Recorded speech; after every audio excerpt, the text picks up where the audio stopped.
조국혁신당의 김준영 후보자님인데요. 저희가 이 윤석열 정부 이후에 가장 퇴행한 부분이 외교다라는 이야기를 하고 있습니다. 외교 정책에 대해서 좀 조언도 들어보고요. 또 이 개인과 관련된 논란도 좀 있습니다. 여기에 대한 해명도 듣는 시간을 갖도록 하겠습니다.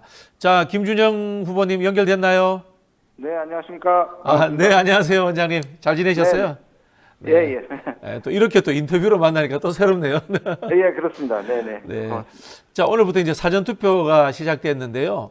현장에 이렇게 뭐 선거 활동하면서 전국 돌아다녀 보실 거 아닙니까? 네. 네, 분위기가 좀 어떻습니까? 네. 예, 우리는 워낙 50명 정도 비례 후보가 제대로 선거운동을 제대로 못하지 않습니까? 그렇죠. 제약 네. 때문에. 그래서 저희 한 50명 정도가 권역을 5개로 나눠서 저는 지금 영남 쪽에 있는데요. 걱정을 많이 했는데 영남 쪽에도 바닥 인심이 꽤 윤 정권 심판에 대한 게 많아가지고요. 생각보다는 격려를 받고 있습니다. 네. 영남 쪽의 분위기가 좋다는 것은 조국 혁신당에 대한 분위기만 좋다는 겁니까? 아니면 야권 전체에 대한 분위기가 좋다는 뜻입니까? 간간히 그 방송에 조 대표님하고 이 대표님이 만나는 그 훈훈한 모습이 있지 않습니까? 그것도 연출된 게 아니지만 저희도 만나는 민주당 사람들하고 굉장히 반갑게 연대의식도 느끼고요. 전반적으로 같이 파이가 커지는 느낌입니다. 네. 자, 일단은 우리 교수님 개인적인 문제부터 한번 해결을 하려고 합니다. 예. 자, 예. 교수님이 이제 외교원장으로 근무할 당시에 한미 동맹에 대해서 부정적이었다, 뭐 이렇게 평가하는 분들도 있어요. 뭐 저는 그렇게 예. 안 봅니다만은 또 그런 상황에서 후보님의 가족이 미국 국적자다. 이거 맞지 않지 않느냐, 뭐 이런 비판의 이야기가 나오고 있습니다. 아니, 어느 지지자가 저한테 보내준 게 우리가 유럽을 좋아하면 그러면 유럽에 대해서는 비판을 못하는 거냐, 유럽에 가서 국적을 받아야 되는 거냐. 우리가 지금 전부 다 한국 사람인데 저를 포함해서 한국에 대해서 비판적인 것이 나쁜 겁니까? 저는 그 논리 자체가 맞지 않는다고 생각하고요. 그렇죠. 비판을 해야 발전하죠. 네. 그럼요. 저는 비판적이지 한 번도 제가 반미라든가 그렇게 생각해 본 적이 없고요.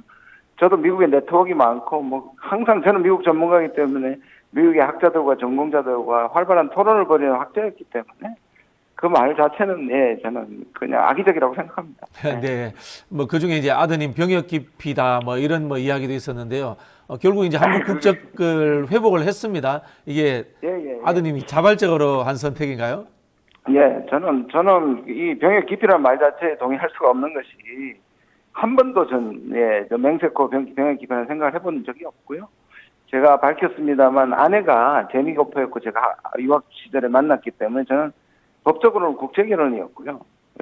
자녀들이 자기들이 자라서 어느 한쪽을 선택하는 그러한 기회를 주고 싶었고 그때 당시는 우리 딸들은 지금 미국에 살고 있습니다만 아들은 아빠랑 같이 배우자와 아들은 한국에 들어오게 됐고요. 그 당시에 이제 학교 문제 때문에 14세에 결정을 할 수밖에 없었기 때문에 병역 기피와는 상관이 없고요.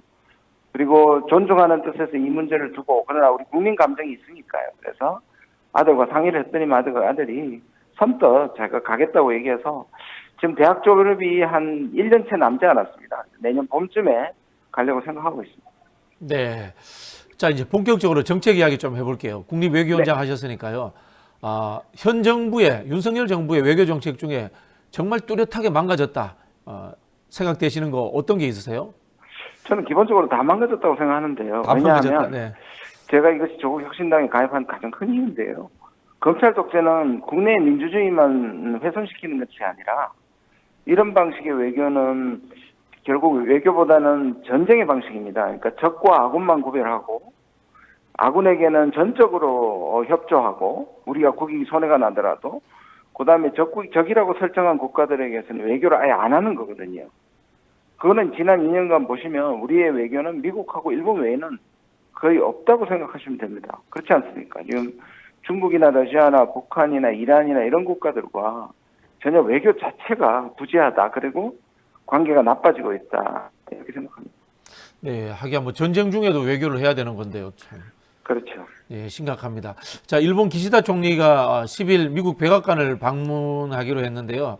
일각에는 이게 북일 정상회담을 앞두고 미국과 사전 인재 협의, 승인이라는 표현도 있습니다만은 그렇게 보는 전망이 있거든요.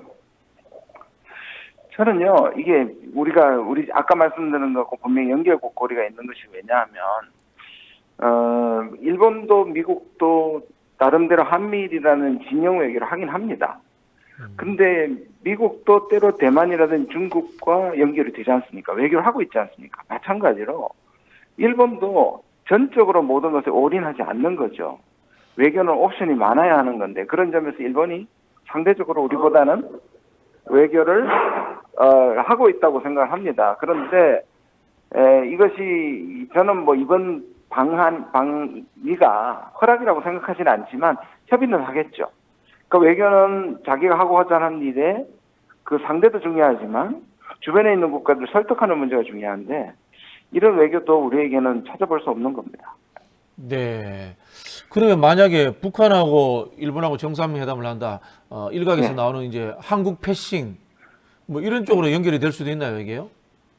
예, 저는 그럴 가능성이 꽤 있다고 생각합니다. 정상회담이 지금 마지막 뭐 전제 조건 때문에 저는 그러니까 북한 같은 경우에는 이제 그 납치 문제하고 네. 그다음에 그 북한 핵 문제를 전제 조건으로 삼을 못한다는 뜻인 것 같습니다. 그럼에도 불구하고 이걸 뭐 동시 의제로는 하자는 정도의 타협을 한다면 저는 정상회담 가능하다고 생각하고요. 저는 여기서 약간 양가 감정이 있습니다. 왜냐하면 계속 지금 긴장이 높아지기 때문에 일본이라도 또는 미국이라도 북한을 만나서 긴장 수위를 주는 결과에 대해서는 저는 뭐 나쁘지 않다고 생각하는데요. 문제는 우리는 우리 문제에 패싱이 되고 나중에 우리가 관련된 문제를 다른 국가들이 이것을 다루는 것에 대해서는 우리에게는 분명히 문제가 되죠. 네. 아니, 그러면 이어서 이제 혹시나 미국에서 트럼프가 대통령이 된다. 트럼프하고 네. 김정은 위원장하고는 어쨌든 간에 사적인 뭐 좋은 감정을 갖고 있잖아요. 예. 거기서도 뭐 미국과 북한이 한국과 별개의 문제로 어떤 뭐 좋은 관계 개선된다. 그런 상황도 비슷한 의미를 가질 수 있겠네요. 그렇죠. 비슷한 맥락인데 여기는 또 더더욱이 우리 한일 관계보다 한미 관계는 지금 안보라든지 동맹이라든지 엄청난 더 큰 비중이 있잖아요. 네. 그러니까 최악의 선택이 될 수 있죠. 왜냐하면 이게 결국은 북한하고 미국이 하게 되고 우리한테는 모든 뭐 안보의 짐이라든지 그다음에 이 분담금이라든지 이런 것들을 계속 강조하게 될 것입니다. 네. 자, 이제 중국 이야기도 한번 해보겠습니다. 윤석열 네. 정부 들어서 이제 중국하고 굉장히 나빠졌습니다. 네. 이게 앞으로 대중 관계가 이런 식으로 계속 이어질까요? 지금 제가 파악하고 실제로 중국 쪽에 고위 관료들이라든지 학자들을 만나보면 한국과는 거의 관계가 없다 지금. 진행되고 있는 각 채널에서의 어떤 협의라는 게 없는 거죠. 왜냐하면 중국 쪽에서는 한국이 계속 중국이 어떤 시기에 잘못도 하지 않았는데 왜 자꾸 대만 문제를 건드리냐는 것이 가장 불만이었고요. 그나마 한중 관계가 나빠지지 않는 것은 이 정부가 국민의 뜻을 그러니까 전적으로 국민의 지지를 받지 않는 외교 정책을 하고 있다고 판단하기 때문에 그러면 동결하자. 구태여 한국과의 관계를 망치는 것보다는 동결하라니까 어떻게 보면 이게 이제 우리한테는 조금 다행일 수도 있는 건데요. 그래서 이 선거가 중요한 것이 우리가 한미 관계하고 한중 관계를 같다고 얘기하거나 우리가 친중이 되라는 얘기가 아니라 적어도 우리한테 너무 중요한 나라이기 때문에 이 관리를 해야 되는데 지금은 외교 부재 상태라고 말씀드릴 수 있습니다. 네, 금방 친중이라는 이야기를 하셨는데요. 이번 이제 선거 와중에도 국민의힘에서 민주당 이재명 대표의 발언을 거론하면서 뭐 친중을 넘어서서 중국의 종속적이다 이런 비판들을 하기도 합니다. 사실 이런 부분에 대해서 뭐 이미지적인 부분도 있습니다만은 원장님 보시기에 정책적으로 실제로 민주당 정권 시절에 미국보다 중국에 좀 더 경도되었다 뭐 이런 점이 사실이 있었습니까? 아니요, 전혀 프레임입니다. 왜냐하면 한미동맹을 부정하거나 한미동맹을 경시하는 지도정부가 살아남을 수 없고요. 다 아시지 않습니까? 여기서 가끔 균형이란 말을 쓰지만 균형을 한 적도 없고요. 그러니까 한미동맹을 근간을 하고 중국과의 관계에서 우리 이익을 챙긴다 정도로 정리되는데 워낙에 보수 정부들이 친미 일변도로 가기 때문에 우리의 자율성을 조금 제고하자는 말조차도 친미로 프레임을 만들어서 그렇습니다. 네. 자, 선거 이야기로 한번 넘어가겠습니다. 지금 비례대표 6번입니다. 6번까지는 되겠죠. 전반적으로 어떻게 예상하세요? 뭐 선거는 알 수 없고요. 그러나 분명히 무슨 우리 지지들이 놀랍기만 하고요. 그래서 당은 일관되게 10석을 목표로 하고 있습니다. 네. 네. 조금 더 도와주시면 그 이상의 보너스와 알파를 생각하고 있는데요. 마지막까지 노력을 하고요. 겸손하게 하자는 것이 지금 예, 당의 기조입니다. 네. 예, 9번 후보가 네, 저하고 이제 친구입니다. 아, 그렇습니까? 네, 네. 예, 이제 우리 조국혁신당을 하면 어쨌든 이 단일 주제 정당이다 이런 느낌이 듭니다. 검찰개혁당 예. 뭐 이런 느낌이 드는데 사실 거기에 대해서는 저도 비판을 한 적이 있습니다. 정당이라는 것이 단일 주제뿐만이 아니라 국정운영 전반에 대해서 비전을 가져야 된다. 뭐 이런 식으로 제가 비판을 했거든요.